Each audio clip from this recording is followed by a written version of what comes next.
Good evening, my garage army. This is Garage Geezer. Garage Geek. Welcome to another edition of Friday Night Chats. I actually might make this two segments just because I think I have a lot to talk about. And whenever I make the videos too long, I know my garage army gets frustrated. They don't want to hear me talking that long. Or it's also very, it takes a really long time to upload something that is over 40 minutes, usually 30, 35 minutes. Goes quickly, but if it's longer than that, it takes forever to upload. So I thought it might be better, since I have a longer show anyway, to just break it into two parts. So hopefully you'll watch the second part whenever you can. I mean, if 2 episodes is too much for you to watch back to back, well then, yeah, just split me up. So, like I said, I really have a lot to discuss. I've got a couple of, at least one kind of really heavy issue to discuss. So I'm going to start out a little bit light. I went to see a movie at a movie theater, and while we were out, went to, shopping a little bit, and I picked up 2 books at Barnes and Nobles. So I picked up these 2 editions. They're called illustrated editions, and they were on sale. They had about 8 or 10 different versions of different books, but they were all $10 each. And when I opened them up and I just saw how gorgeously they're illustrated, I thought for $10, like this is like a no-brainer. Like, some of the art in this stuff is really gorgeous. The one, the poetry of Robert Frost, they're all like woodcut paintings. Not paintings, just etchings. What do you call those? Just woodcuts. It's really, really gorgeous. For $10, I was like, no, I've got to get these. Now, the sad thing was I actually picked out 5 books. And the other 3 books that I picked, they were basically coffee table books. Art. One was a movie posters one was focused on an artist, and then another one had really nice pages from children's books throughout the ages. I really wanted to get each one, but they were also on sale, but 20, 15, and 15. And so I thought $30, $50, and with these 270. And then I thought, well, it's better I just pick up the 2 for 20, and then I put the other 3 back.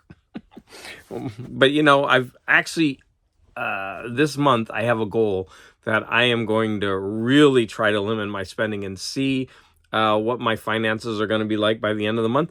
So I'm just like really limiting myself. So I'm about to show some comics in a bit, and they might be the last that I show for the month. But I do want to show some other things that we got.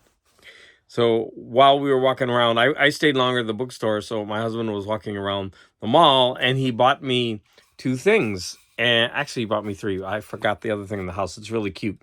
It was a little statue of one of the Nightmare Before. It was one of those things where it's a mystery. It's like in a little box, and you open it up, and it's got a plastic. And I got one of the kids, Lock, Stock, and Barrel, right? And I think I got Lock. And it was really cute. But anyways, he bought me these, and I was like, whoa, I love them. And I was like, no, I was like, were there more? And he was like, yes, I only got, these 2. And I thought, no, I could do my, wall, decoration if I can get 6 of them. So instead of putting up comics, which I was going to do, I could hang these up. So I went back and I did. I got 4 more. They only had 6 total. So I also got The Bride of Frankenstein, The Mummy, Phantom of the Opera, and The Invisible Man. I thought they didn't have Creature of the Black Lagoon? That was weird. I thought they did. Did I miss one? Anyways, I got those 6, and they're gonna go up on my wall. They're pretty flimsy. It's just, something printed out and glued to a piece of thick styrofoam. But aren't they nice? Yeah. So these are going up for a display. I'll take a picture after I do it, and I'll show it to you. See what you think. So then I'm going to show you some comics that I got. But the first comic, is this a bad angle? Sorry, everyone. The first one is going to tie in with Guz 69's Skulls. So I bought this comic, Speed Demon. Now, I'll explain it in a little bit, but there you go, Guz. There's your skull for the week. So Speed Demon is from this Amalgam line of comics. They didn't put out many. They were one-shots, I believe. And what they did was they would mix together a Marvel and a DC character. So this is a mixture of Ghost Rider and The Flash. And I don't like this stuff at all, but for some reason, I loved the cover on this. The art isn't that great, but yeah, I mean, as a whole piece of art, I really think that works. So I went ahead and grabbed that. I mean, I got all these for like $1. I did a review of this comic. There's 4. It was a 4-issue limited series of the Hulk, but it was drawn by Richard Corbin and Brian Azzarello, I believe that's his name, was the writer. And I don't have these in comic form. I had the collected edition of it. So I was really happy to get this. So it's number 1. So now I'm on the lookout for 2, 3, and 4. This was cheap, otherwise I wouldn't have bought it. I like Joe Jusko as an artist a lot, but I just think that's ridiculous. So I mean, it was for $1, so I've got a couple others, and I decided to grab it. This is Dazzler number 8. I mean, if you ignore that part of the art, I think this is a pretty compelling cover, but I mean, this is just a little bit too much for me here. So I really like that. I mean, if I know a lot of you out there like that, but I like this part of it. So anyways, I was happy to get that for like $1 or $2. And then I am trying to get all the Sienkiewicz New Mutants and Dazzler covers. I bought it without checking, but I had actually had this one already. But I just love Sienkiewicz's art style. And here's a Marvel Tales. This is later in the run. I guess it went up to around issue 290. They're all Spider-Man reprints. But I like Sam Keith art. His art is like weird. It's quirky. I mean, Spidey's butt looks weird, but I mean, that Hulk looks cool. I love his hairy back. Here's another one that's got hair all over it. Here's John Byrne, Doomsday +1. I actually haven't read this, and I'm a huge Byrne fan. I've got, I think, 4 of the issues so far. So I would like to get all the issues and be able to read that comic. That was Charlton Comics, and I think it was even before he went to Marvel or DC, but I'm not sure about that. I grabbed Doctor Strange. I'm not collecting all of this, but I got this simply for the Michael Golden art on that cover. Yeah, that is so cool. They lost one of my comics, and so they gave me a replacement. And they were selling these for $10 to $20. And I saw it on the stream. They had a whole bunch of different ones. These are, well, this is called a Virgin variant. And they do go for more money. And they put one in and said, we're really sorry. And I mean, for $1, and I bought a comic for $1, and they sent me a comic worth at least 10. So, and that is a pretty nice cover. And I got 2 DC Comics Presents. This is number 3 in the series and number 9. And this one has Wonder Woman. So I was happy to get these. I don't have a lot of the lower numbers, so that was nice to get. I got this Incredible Hulk. Now, I'm not collecting the later stuff. I do really like this art. Like, Hulk there is really cool, but this character just looks ridiculous, his costume. But as ridiculous as he looks, his hair, everything, it's still really cool art, in my opinion. I'm going to show a few more comics that I got from another seller. So I got a number 50 of Superman's girlfriend, Lois Lane. And Lois is hilarious. She's saying, "Here I am back in time in Smallville when Lana Lang first met Superman. As a boy, he's about to ask her for a New Year's Eve date, but I've got a scheme that will wreck their romance before it even ever starts." And look at her in her fur and her heels traveling back in time. Hey, you know what? That's the same time machine she had in that other comic that I reviewed. She's just going all crazy. Featuring Lois Lane's plot against Lana Lang. I mean, that's hilarious. I got a couple of Spider-Mans, and I don't really collect all these, but if I find them cheap, I really like John Romita Jr.'s art. And even though it's weird, it's quirky, it's not always great, but they were both John Romita Jr. art, and so I decided to get them. I mean, for a cheap buck. This one is a current comic, I think, called Glitter Bomb, and this is I only got this for the cover art. I don't know anything about this comic, but I really liked that cover. For a buck, I mean, like, why not? Here's an issue of Batman. I think it's a minor key. When I put it in my my database, it was a minor key. So anytime I can get a minor key for a cheap price, I'm happy, because they always go for a lot more money. This has got a pretty cool cover with all those faces behind Batman. Chimera. And I got 3 issues, kind of earlier issues of Peter Parker, the Spectacular Spider-Man. Again, ridiculously cheap, so I'm very happy. I had all these as a kid. I loved this series as a kid. All right, I got just a few more to show you. I got like a lot of Mad magazines, and I was a little bit sad when I got them, because a lot of them have like basically water damage. So I might read these and then, I don't know, like send them to people just as a gift. Like this one didn't even have a cover on it, so I knew that when I bought it. But the first one I opened was pretty funny, because this is on the back, and it says, a Valentine to all our Mad readers. It says, roses are red, violets are blue. We make our bread on clods like you. I love it when they insult their own audience. Pretty funny. Here was the cover of it. It was Mad Super Special number 12. If it had one of these small comics inside this, it didn't come with it, which is a shame. And finally, I got three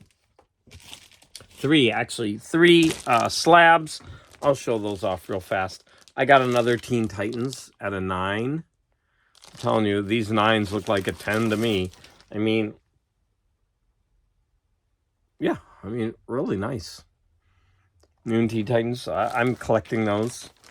I'm also collecting a Solar Man of the Atom, and this was number 13 with Simonson cover, and like that. That was a 9.6. And then I got a Captain America and the Falcon number 151, a 20 center, and it was a 5.0. But I was very happy to get this. I remember I don't pay too much for these. I only get the ones that I can get for pretty cheap. And yeah, so that was I think a score for that one. All right. I think it's time to move on. That ends the showcase part of my of my show. So let's go ahead and, we're already at 13 minutes. I hope I haven't been boring you. Let me go ahead and take a sip of my coffee. So I've got CDs, books, movies, and a couple of controversial topics. I'm going to save the heavy one for the second video. So I am going to talk about, let me go ahead and talk about one of the lighter ones. So there's an issue about the movie Abyss. Now, I saw the movie The Abyss at the movie theater. I loved it, but I didn't like the ending. And I saw it when it first came out. And I remember that I didn't like the ending. And I don't know if I had heard that the studio had made him change it. because of the war that was going on. Anyways, I was able to see the the author's version of, what do you call it, the director's version later, and it totally made sense, made the movie better. I've always really liked that movie, but James Cameron has a lot of control over whether things are being published or released, and if there's ever anything like wrong, he will say, "Well, I'm just not going to put it out then." And like I said, I'm a fan of the movie Abyss, but I didn't realize that there's a scene in the movie that involves animal cruelty, and there's been a big outlet. What do you call that? Backlash about that. So I'm going to go ahead and I'm going to show just a picture of it. So if if you don't want to see it, then don't look. Did I thought I actually sent it. Now I can't find it. I don't see it. Oh yeah, here it is. Sorry. So there's a scene in the movie, it's pretty important, where they put a rat into this chemical. It's real. I didn't realize that they did it for real, but they put this rat into this liquid, and it's like amniotic fluid. You can breathe it, and so I guess you can go to deeper depths. Depths. That sounds weird, but you can go lower in the ocean because you won't get the bends as much. I don't know, because you can breathe more like naturally underwater, something like that. But anyways, it's very important in the movie. They show it happen to the rat. I didn't realize that they were like really doing it, but they submerge the rat in that, and they show him struggling, and they actually do a cut. I didn't realize it, but the rat actually craps himself in the water like he's so scared. And you can see him like struggling, trying to get breath in the movie. And so people, have an outcry because this is a clear case of animal abuse, taking place on screen. And because of this, James Cameron didn't want to put out the movie, but I guess they're in a 4K. But I guess they're getting ready to release this. Now, I recently bought a movie from the Criterion Collection from one of my favorite directors, John Waters. And ever since I bought it, I've been saying to myself, wait, why do you champion this movie, and why do you like it? There is a real extreme... I mean, it's pretty bad. There's an animal abuse scene in that movie, and I've read about it in the book. They actually were going to get fined. They got their way out of it by saying, well, we actually cooked and ate the animal, so they didn't. I don't think they got fined for it. But there is a clear instance of animal abuse in that movie, and so I'm thinking to myself, why am I supporting this movie? It's a movie that I love to death, but when I think about it, I really shouldn't. And I actually, one time I got into like a minor tiff with a YouTuber over one of these instances, because he was laughing about, an instance of animal abuse that happened on stage with the performer. And, this is one of these things where I become a jerk, because it's something that I am passionate about. I try not to get as jerky as possible, but this is kind of one of those things that just I'm passionate about. And so I thought to myself, I shouldn't have bought that movie. I shouldn't have paid money for it. I don't know why I have it in my collection. And so I had seen this movie so long ago, and I didn't even really remember that scene. But now that I think about it, like, there is a clear issue of animal abuse, and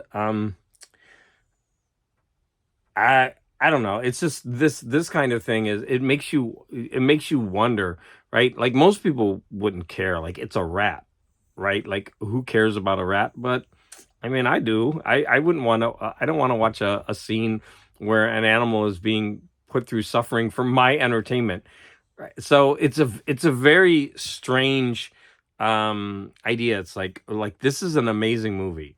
I mean, I love The Abyss, but then you have this scene in it. So I don't know. I would love to hear your comments about that in the comments, and I will try to be very civil when I respond. I won't get into my backlash mode.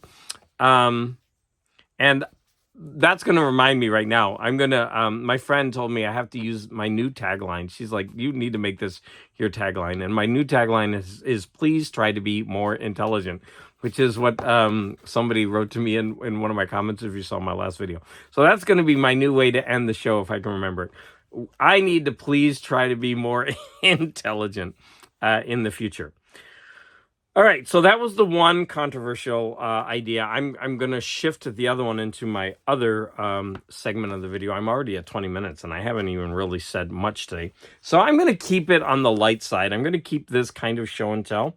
I'm going to show off some of the music that I've been listening to. Now, I've been listening to a bunch of things, and normally what I do is I will kind of break the albums down and include clips. But I've been kind of busy, and I just been listening to so many different things, and I'm just going to go ahead and talk about them, and that'll free me up to move on to other things. Because some of them I've had in my playlist for a while, and I've listened to them over and over again, and they've all been suggested from YouTubers. So I'm going to kind of talk about that. The first one I'm going to talk about is "Native of the Rain" by Tony Jabal. So this was recommended in a video by Embryonic Robot. And the way he described it, I was interested. So this is kind of instrumental, and I thoroughly love this. If you like instrumental music that's kind of upbeat, then you're going to like this. I would recommend that you just put this on if you're reading and see if you enjoy it. I really did, and I highly recommend it. And then he recommended this "From the Caves of the Iron Mountain" by these three people: Steve Gorn, Tony Levin, and Jerry Marotta. Now, he bought this, I believe, because he knew one of these people. He follows the career. I forget which one. Sorry, Embryonic. But the way he described it, I decided to go ahead and listen to it. And so this one is also instrumental-ish. But it's weird. It's got a lot of sounds, like real sounds from like nature or field recordings where like people go out and collect like people walking out in the woods or like listening to like frogs. Now, every time this came on, my dogs would start going like this. It was pretty funny. I did not like this one as much as this, but I found it really interesting how this person would mix in all the like loop in like sounds, and this was more like a sonic kind of journey experiment, whereas this was more like songs. And so I really did appreciate it, but I can't recommend it as highly as the other one. I like the other one a lot more, but this one was really interesting. So Embryonic, I'm going to say thank you for those two. I continue to enjoy both. I've listened to them both at least like 30 or 40 times since you recommended it. Now, another one that I've been listening to is "Ontological Mysterium" by Horrendous, or "Horrendous" by Ontological Mysterium. I have to please try to be more intelligent, right? I'm supposed to get that right, because someone's going to tell me, why don't you even know the group versus the name? Whatever. So, No Solution, Scott at No Solution, he had a great live show, by the way. I had a lot of fun watching that. So he sent me a box, and in it there was a Decibel magazine, and in that magazine this was the only recording that they reviewed that month that got a 10 out of 10. So I thought, let me listen to it. And I've only listened to it about 4 or 5 times, so I'm definitely going to listen to it more, but I'm really enjoying it. There's a lot of variety. There's a lot of that raspy voice singing, but there's a lot of other stuff. And I mean, that cover is kind of gruesome. Oh, there's more skulls for you, Guz. So yeah, I'm enjoying this, and I'm going to keep listening to it. So I'm going to say thank you, Scott, for that, well, kind of indirect recommendation. Next, I listened to this one. I've only listened to like 2 or 3 times, but by the second time I was hooked. And that is Mike Noga, "Open Fire." Now, I went back and watched an early video of Ben Rankins. And I do that sometimes. I'll just jump back and watch someone's older video, just, just shits and giggles, whatever. Um, and he was talking about how this person had died and he didn't have much, and he was like a singer songwriter, really interesting. And I was like, wow, I really would like to hear this, and I'm very glad that I listened to it. This is definitely going to be in rotation for me for a while. I really enjoyed it.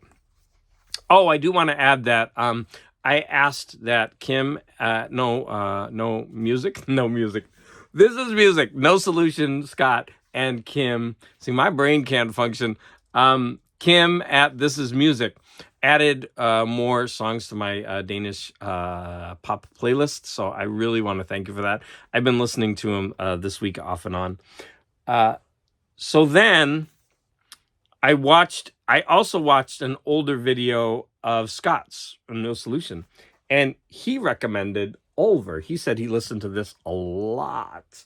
And so I went ahead and started listening to it, and then I was talking to him about it, and he was like, oh my gosh, I haven't listened to that album in so long. And he's like, it probably hasn't dated well. And he's right, actually. This really sounds like that late 90s trip hop, but I really like it. It does sound dated. So if you want to try it, take that with a grain of salt. T-Cat's T-Cat Deep Vinyl Tracks, T-Cat. He recommended an Ulver album to me when I was going through what is it? I got it over there. Oh, William Blake, a poem of his, and he recommended "The Marriage of Heaven and Hell" by Ulver, and I listened to that, and I read the poem, and I was doing a breakdown of it, and I was looking at the illustrated manuscripts, and I just did a bunch of stuff with it. So I was like, let me try another album by Ulver. And this one wasn't as good as The Marriage of Heaven and Hell, but I heard a lot of the same type of stuff. And like I said, this is a little bit dated, like the kind of 90s trip hop kind of thing. But I'm really enjoying it. So I would say at least a 3.5 out of 5. And I'm enjoying it. Oh, that might be it for the songs. I mean the CDs. I do want to show two of these books that I found. How did I find these? I can't remember. Maybe it was it might have been on Facebook. But here's a book cover, The Velvet Trap.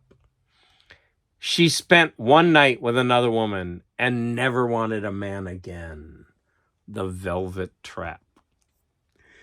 And then the next one is, oh no, this is from a magazine. Yeah, I could tell because, I know what it is. I bought a new magazine and I have to go through it, but it's Paperback Collector.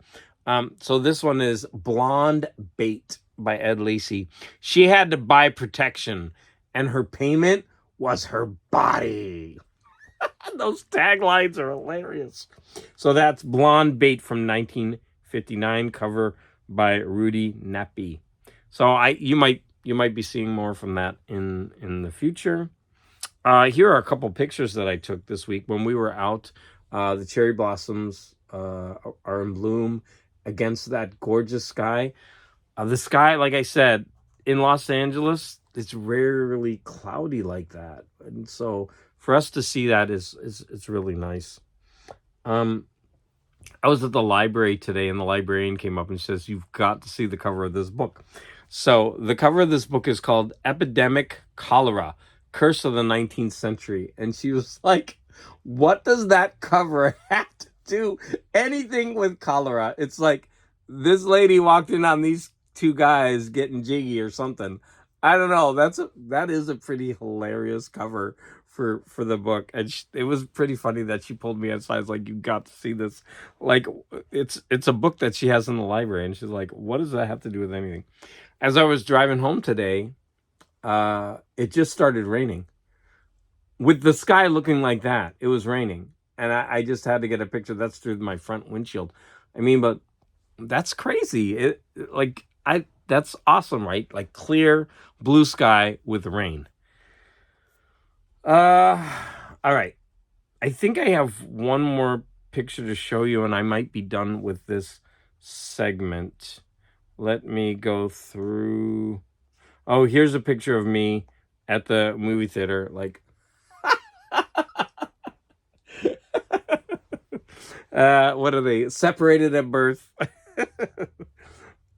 And let's see. I, that I guess that's it for this section. So I'm gonna go ahead and excuse me. I'm gonna go ahead and sign off by saying two things. Don't forget to watch my next segment, which I hope will be better. I'll go over my movies and whatever. This, for some reason, I feel kind of lackluster in this. I gotta get it. I gotta get it going. And then I also want to end with, please try to be more intelligent.